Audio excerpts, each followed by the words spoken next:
एक साल 2 महीने में जो व्यक्ति पहली बार नालंद में आया और आते ही चैलेंज दे दिया, एक साल में के धरती मुद्दी मार दी भाई साहब।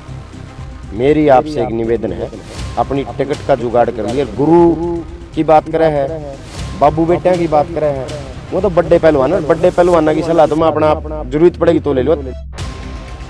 इसका जड़ मर्जी जी करे, लोकसभा में जी करे, इसने अपनी पार्टी की टिकट पक्की कर ले। पहले मैंने लगता को नहीं थी बीजेपी वाले टिकट देंगे। तो 6 चुनाव में से 5 चुनाव हारने वाला व्यक्ति किसको चैलेंज दे रहा है? जो व्यक्ति 6 बार तो विधानसभा पहुंच चुका है, एक व्यक्ति 5 बार लोकसभा चुनाव जीत चुका है, एक व्यक्ति जो 6 चुनाव जीत गया, 4 लोकसभा के 2 विधानसभा की जीत दिया था। सर क्या उस चैलेंज को स्वीकार करेंगे कि विधानसभा का चुनाव दोबारा से करवाया जाए? जयप्रकाश गौर आपको देखिए, चैलेंज, जहां तक चैलेंज की बात है, ये नहीं है कि भाई एक मैच हार गए तो न्यू कहूँगा यूए मैच दोबारा कर लो।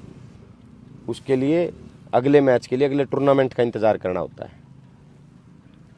चैलेंज उन्होंने दिया है, एक साल में 1 साल और 2 महीने का टाइम हो गया।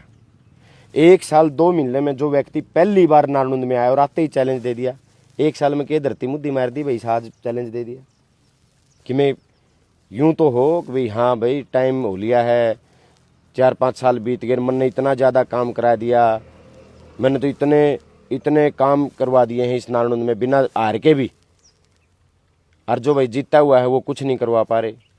तो उस चैलेंज की कोई है परिभाषा? चैलेंज मैंने स्वीकार कर लिया। मैं मंत्री जी से एक ही बात कहना चाहूँगा, अपनी टिकट का जुगाड़ कर लिए भाई, कदे तने टिकटें ना देवें बीजेपी वाले। तेरा काम है आई बार प्रदेश अध्यक्ष खातर भी, लोकसभा खातर भी भाजदा फिरी जा है। मंत्री जी, मेरी आपसे एक निवेदन है, अपनी टिकट का जुगाड़ कर लिया। गुरु की बात करे है, बाबू बेटिया की बात करे है, वो तो बड़े पहलवान है। बड़े पहलवाना की सलाह तो मैं अपना जरूरत पड़ेगी तो ले लो। मंत्री जी के लिए मैं अकेला काफ़ी हूँ। मंत्री जी के लिए ना गुरु की जरूरत है ना बाबू बेटिया की जरूरत, मैं अकेला काफ़ी हूँ। अपनी टिकट का जुगाड़ कर लिए मंत्री जी। बड़े चुनाव की का कर ले, छोटे की का कर ले, तेरा जुकर जी करे उसे चुनाव की टिकट का जुगाड़ कर ले, मैं तैयार हूँ। तेरा जी करे कुएं भी मैदान में आ। ये स्वीकार जो चैलेंज किया सर, ये विधानसभा किया लोकसभा किया या जस्सी पेटवाड़ की? जो उसने बीजेपी वाले टिकट देनी उती लोकसभा की देवे, लोकसभा में आ जाए, उती विधानसभा की देवे, उती विधानसभा में आ जाए, इसकी छुट्टी है। आपकी क्या मनसा सर, जस्सी पेटवाड़ अगला चुनाव जो विधानसभा का नहीं लड़के लोकसभा का चुनाव लड़ेंगे? मैं तो पार्टी तय करेगी मैं क्या करूँगा क्या नहीं करना। मैं इस भाई के चैलेंज का जवाब दे रहा हूँ। इसका जड़ मर्जी जी करे, लोकसभा में जी करे, इसने अपनी पार्टी की टिकट पक्की कर ले। पहले मैंने लगता को नहीं थी बीजेपी वाले टिकट देंगे, यू अपनी पार्टी की टिकट पक्की कर ले। जड़े इसकी टिकट पक्की ओड़े मैंने बता दे, ओड़े इसके लग उड़ जाए। इसने तो सूते सूते भी हरा जाएंगे यार। इसको हराने के लिए किसी दूसरे व्यक्ति की जरूरत नहीं है, इसको खुद का घमंड ही हराता है। ये व्यक्ति अभिमान में, घमंड में इतने चूर हैं, इनकी भाषा देखी होगी आपने। गुरु चेला आ जाओ, बाबू बेटा आ जाओ। अरे बाबू बेटा ने 6 महीना में 2 इलेक्शन हराए गए, रोहतक तो आड़ा गाल रखा है। अरे जिस बाबू बेटे की आप बात करें वो बाबू बेटा 11 चुनाव पिछले 20 साल में जीत रहे हैं। इन्होंने 6 चुनाव लड़े, मंत्री जी ने 6 चुनाव में 5 तो ये बड़े मार्जिन से आ रहे हैं।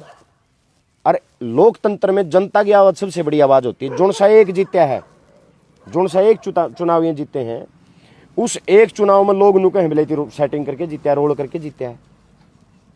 तो 6 चुनाव में से 5 चुनाव हारने वाला व्यक्ति किसको चैलेंज दे रहा है? जो व्यक्ति 6 बार तो विधानसभा पहुंच चुका है, एक व्यक्ति 5 बार लोकसभा चुनाव जीत चुका है, एक व्यक्ति जो 6 चुनाव जीत गया, 4 लोकसभा के और 2 विधानसभा की जीत गया, उनको ये व्यक्ति चुनाव दे रहे हैं। तो ये घमंड की, अहंकार की पराकाष्ठा है। उनती चैलेंज देने की जरूरत नहीं है। मैं बैठा हूँ आड़ा चैलेंज के लिए, मंत्री जी के चैलेंज के लिए। अपनी टिकट का जुगाड़ कर ले, चक्कितियाँ तो कर ले। मंत्री जी की खुली छुट्टी है और चैलेंज मैं देता हूँ भाई। आज चैलेंज 4 साल बच रहे हैं भाई। अगर मंत्री जी दम है तो 4 साल मेरा गला आड़ा हल्का मिला, 7 दिन आड़ा हल्का मिला मेरा गला। लोग ने वोट देने की मशीन समझे हैं। आओ दम है तो यहाँ 7 दिन मैं भी लाऊंगा और मंत्री जी भी लाओ। यू है चैलेंज, तो ताकि लोगों का कि मैं भला उसका। ये चैलेंज मुझे नहीं है, ये चैलेंज नारायणुंद की 86,000 मतदाताओं को चैलेंज है इनका। मेरे को कहते हैं बोले भाई भूल गया 3,000 वोट आए थे। अरे मेरे तक तो लोग 3,000 तक 86,000 तक ले गए 5 साल में। अपना रिपोर्ट कार्ड दे कि तू कहां से कहां पहुंचा। 60,000 तक 72,000 तक पहुंचा है और नारायणुंद की जनता ने मुझे 3,000 तक लेके 86,000 तक ले गई।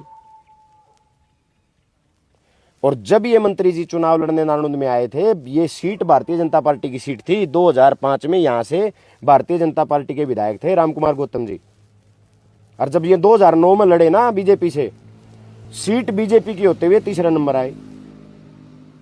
2014 में मुख्यमंत्री का झूठा ढकोसला बना के वोट ले गए। बोले मुख्यमंत्री जी मुख्यमंत्री बनेंगे, लोगों ने वोट दे दिए। लेकिन आज भी लोग न्यू कहो है भैया तो धक्काशाही से जीता है। 2019 में 75 पार का नारा था बीजेपी का, फिर हार गए। इस बार पूरे प्रयास करेगी जस्सी पेटवाड़ को टिकट ना मिले। दिल्ली में खूब लॉबिंग करी इसने, लेकिन इस बार फिर हार गए। तो 4 चुनाव में तो 3 तो नारायणुंदे हार रहे हैं। चैलेंज तो वो आदमी देना जो एक आधी बार गलती था हार जे। अरे जो आदमी 6 में से 5 चुनाव बड़ी बुरी तरीके से हारा हो, वो आदमी भी चैलेंज देता है। तो मैं ना तो इस चैलेंज का कोई अर्थ समझता। बौखलाहट है उनकी। मैं तो ये कहूँगा इस बौखलाहट को, इस घमंड को छोड़ो और इस नारायणुंद आपकी 11 साल से सेंटर में प्रदेश में सरकार है, आप अपना यहाँ योगदान देने का काम करो।